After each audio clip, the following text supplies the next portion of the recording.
Good morning, it's Cooper, and today we're going to be talking about the number one way that real estate agents can improve their social media strategy. This is actually a technique that literally zero of the agents that I'm coaching and marketing do right now. They actually rely on our one-on-one marketing coaching to do this for them, but it's pretty simple, and I'd love to enable you all to be able to do this yourselves. And essentially what that is analyzing the actual data behind your social media post performance so that you can figure out what's working and create more of that content.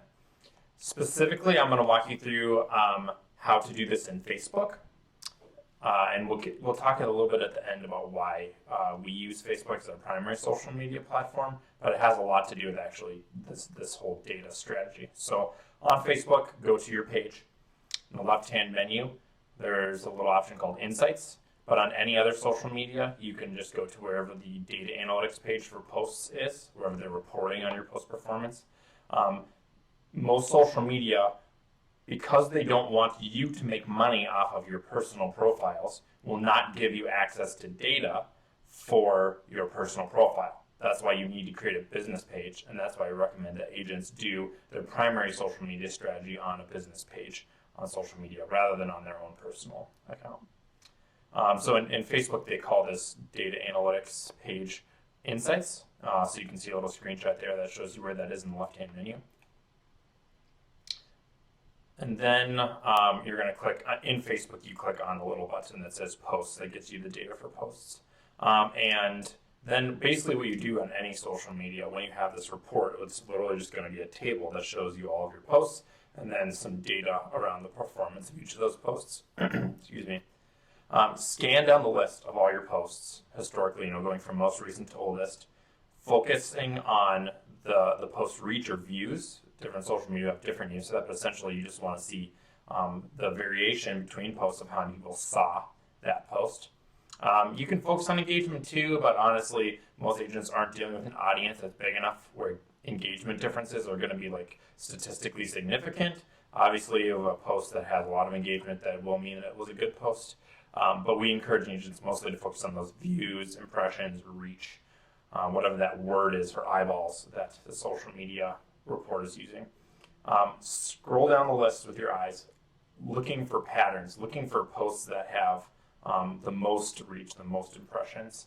And basically what you're looking for is types of content. Is there a type of content, a type of post that tends to get better performance? So you're looking for, actual content type, like physically, is it an image, is it text, is it a video, is it a link that you shared? What's the topic of that content? Is it an article about the market? Is it a market update? Is it personal information you're sharing? Is it something fun? Is it a cool house you're sharing? So you're looking for those patterns and trends that your top performing posts have in common. And then obviously you are going to want to create more content of that type. We're going to give you an example of this in Facebook itself. So this is literally this is from a while ago. This is from the JP Woman's Facebook page, a bunch of our posts just over time. And it gives you an example. This was when we were kind of spinning up a little bit more of our social media strategy. But these are the three columns we're looking at. First, we're looking at the post column, which gives you what the post was, and then the reach column in green. Those are the most important things. The engagement column is red because engagement isn't as important a lot of times. That's going to grow a little bit more like how many people shared your post and then what happened on those shares as opposed to on your post itself.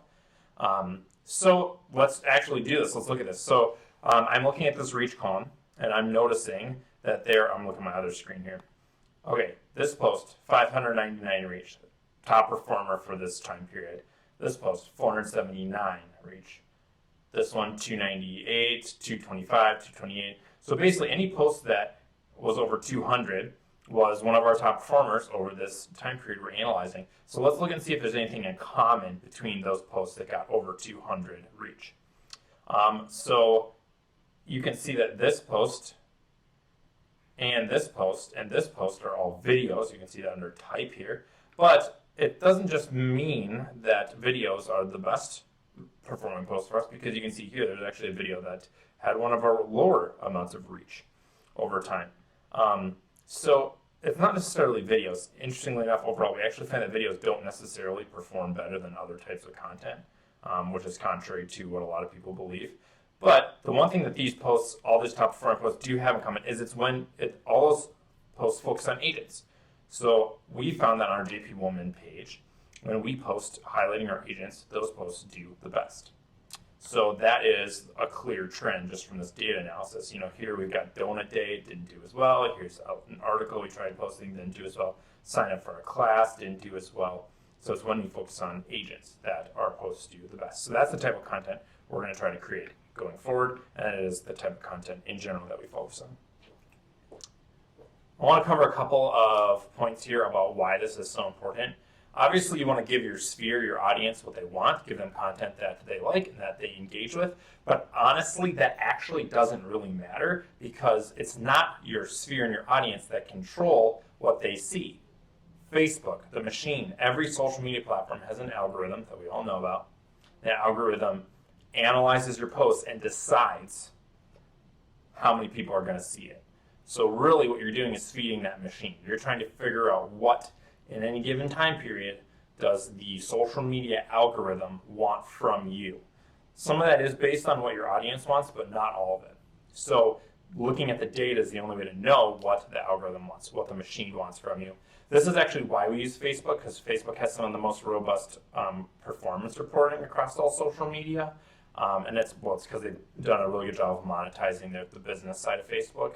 Obviously Facebook's much larger, so they've invested more into their data and analytical reporting tools. That's why we suggest agents use Facebook and create a separate page for their business, because that's where you can unlock the power of the data behind your performance posts. Here's the other catch. You should be doing this at least once a quarter because Facebook algorithm is always changing. So what Facebook likes from you today might not be what Facebook likes from you a month from now or a quarter from now, and it's definitely not going to be what Facebook likes in a year. So you should do this data analysis process about once per quarter is what we would recommend, or you can come and talk to the social media marketing coaches here at JP Woman, like myself, and we'd be happy to walk you through this process as well. Thanks for tuning in. Be sure to like our page so you get updates from all these videos that we're posting, and you can subscribe to us on YouTube as well, leave comments. If you have an idea for a video topic, feel free to post or comment on that. We've taken and done a video from every single request we've gotten so far for topics. So I hope you have a lovely day and post a idea for a video below. Thank you.